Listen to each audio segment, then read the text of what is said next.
Welcome to Tournament in a TeaBreak with me, Ros Satar. And Ricky Dimon. And, well, what a day. So we're on day 3. It seems like we've been here forever, but it is just day 3. And we've just probably witnessed, I would say, one of the match of the tournament. In fact, for sure, yeah. Probably the match, of the tournament for several years. I don't think we've had an epic quite like that for a while. Definitely since I've started coming, which was 2014. Granted, It's not saying a whole lot because the matches have been pretty unspectacular the last 6 years, but yeah, that was definitely the best one since I started coming in 2014. So 6 years. But before we get onto that match, let's start at the beginning of the day. Roger Federer had a must-win match against Matteo Berrettini, little Matty Tiny Hat, and to be fair, Berrettini stayed toe-to-toe with him for most of that, for pretty much all of that first set. I mean, there was maybe one break chance for Federer that he couldn't take. Yeah. And then in the tie-break, he hasn't had the best of results in tie-breaks, I want to say. But he won that pretty comfortably. And I think there was maybe a little bit of a hangover for Berrettini at the start of the second, just that early break, and that was all he needed. I think he knew that he had to win the first set breaker. Obviously, that was more important for Berrettini than it was for Fed. Obviously, if Fed goes down a set, he has a pretty decent chance of coming back. But if Berrettini gets in a hole, it's probably not not going to come out of it. I know, and I think the minute he surrendered that break, I think you were just on the back foot. So Fed's a pretty decent front runner when he gets ahead. He is. But yeah, Berrettini played a lot better than he did against Djokovic. For sure. Which is not surprising since he, first match and on that kind of stage is tough to play well. But once you have a match under your belt, you can settle down a little bit. Now, what impressed me was he was sort of saying the first thing I did was go to my locker and say, I need to be able to come back and beat these guys with respect. Mm-hmm. I mean, he's just like the anti-Fabio, really, isn't he? He's such a nice guy. Yeah, nice guy, hard worker, it seems like. but yeah, I mean, to me, I look, well, we'll come on to Team in a minute, but I look at Team and his first time out, and even maybe his second and third time out, I wouldn't say timid, but just didn't really have the measure. Maybe a little bit too much respect for the other player. I think if Berrettini finds himself back here again next year, we'll see a very different different Matty. Yeah, for sure. I mean, it's taken Team. This is his 4th appearance to get even a sniff at the semifinals. So exactly. So yeah, I mean, this is a tough stage. It takes, and obviously tough opponents. So let's move on to for the match. What a match! Novak Djokovic and Dominic Thiem. We said that it was going to be a difficult one to call, and even in the third set, it looked like I honestly thought when he got pegged back, mm-hmm. I thought that was it. I couldn't see when he broke back for 3-3. Yeah, I thought that's it. I can't see that'll be the final bastion. And then in the tiebreak as well, I thought right. Especially because Djokovic had all the momentum going into the tiebreaker since he had just broken back again at 5-6. Exactly. So I mean, what a turnaround! Like, to be fair, Djokovic was very full of praise. Mm-hmm. There wasn't one thing that he said that I thought, oh, that's a bit shady. But he was not happy. No, he wasn't. I mean, he didn't. Everything he said was extremely high praise of Team, as it should have been. But like, I feel that there was a little bit of, Djokovic was suggesting the Team was just like ball bashing. Like he was going for broke. Like there was a little bit of that element in there. Not like to the extent that it was shade, but it was.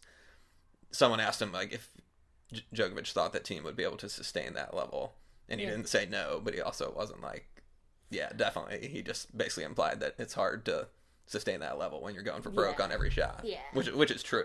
But do you remember that? Was it the US Open when he hit that shot around the post with his eyes closed against Federer? Djokovic, you're talking about? Yeah. And I'm like, mate, You've done that, but fair enough. When he was down 2 match points and then he hit those returns. But, I mean, that was my first thought when Djokovic was like, when I heard him say that in the press conference, I was like, this is the same thing as the US Open, like the guy going for broke. Although Team was never trailing in this match, at least not by a lot. No. He was 2 points from defeat when he was serving at 4-5, Yeah. 30 all, I think. But he was never down match point. I think, I mean, I said it to you on the way out to the bus. I'm going to call it and say that this tournament is teams for the taking. After that performance, and like you said, is he going to be able to sustain that now for the rest of the tournament? Because the pressure's off. He doesn't have to do too much to beat Berrettini, I would have thought. Right. And it doesn't matter. Yeah. It doesn't matter if he does or not. Yeah, so he could conceivably rest up a little bit and take it easy and let Berrettini get a win. But the danger of that is, does it take away all this momentum that you have? Yeah, and that was my biggest worry. I mean, it was interesting to hear him say, it's been a goal of mine to get to the semi-finals, but the job's not done. Right. And my biggest worry was he was going to, just because of his reaction and the reaction of the people that were applauding him when he came into press. It's like, he hasn't won the thing already. He's just won a second round robin. Come on now. Yeah, he collapsed on his back after match point, which is understandable given the circumstances. But still. And then when he walked into press, the applause was like, kind of weird. Yeah, it was like, what? Right. Yeah. But anyway. But yeah, you make a good point about like whether he can go further than the semis, because like you said, he's said like so many times like how important it was for him to reach the semis. Like that was completely his goal. Like he's never talked about winning the tournament. No. And so now it's important for him to like totally reset and be like, now my goals are totally different. And it'll be interesting to see if he can do that. Absolutely, absolutely. Well, let's turn our attention to tomorrow, where it's losers and winners. So first up, loser, we've got Nadal and Medvedev. So US Open rematch. Medvedev wasn't bad in his opener, but not as bad as Berrettini by any stretch of the imagination. Right. I mean, no disrespect to Matteo, but he was a very nervy, jumpy little cat. Yeah. Whereas Medvedev played good tennis. Tsitsipas just played better.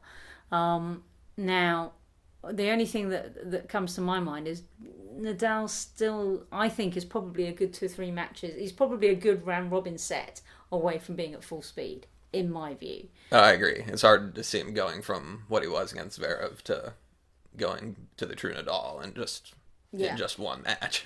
And let's bear in mind that Medvedev came back from 2 sets down, and actually, in effect, only lost that final set by a single break. It was a 6-4 scoreline. So I think this is going to be a 3-setter, which I think Nadal could well do without right now. Yeah, it could work. I mean, it could work both ways. I mean, it's a close one to call. Oh, definitely. I was writing my match preview, and I was extremely conflicted on who I was going to pick. Just they were both so good during the summer, and then like just suddenly all the momentum was gone, a little bit beyond their control. But because Medvedev did have to take a break. I mean, you can't keep playing final after final, so he took a bit of a break, lost his momentum. Nadal lost his momentum for reasons beyond his control, and now it's just a question of who can get it back and just the flip of a switch. So I'm still going to edge Nadal in 3. Yeah, I'm taking Nadal in 3 too. I just feel like he's the more reliable to get it back. Yeah. Just because he's so tough mentally, and I think he wants it so bad because he's still has a good chance for number 1 now that Djokovic lost today. So I think he's the more likely of the two to switch it back on. But it's tough to call, like you said. And of course, the evening matches, Tsitsipas and Zverev, and then it's another difficult one to call. Definitely. I think that Tsitsipas has got a bit of momentum of his own now. He'll have also seen how Zverev came back against all the odds to win the title.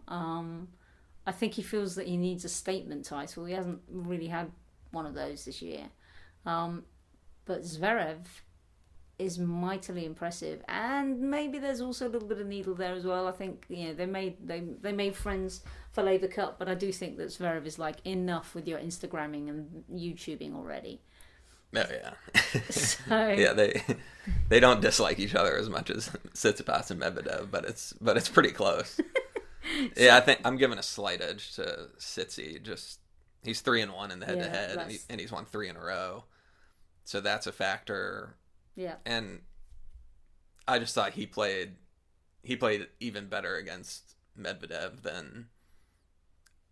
Tsitsipas played even better against Medvedev than Zverev did against Nadal, I thought.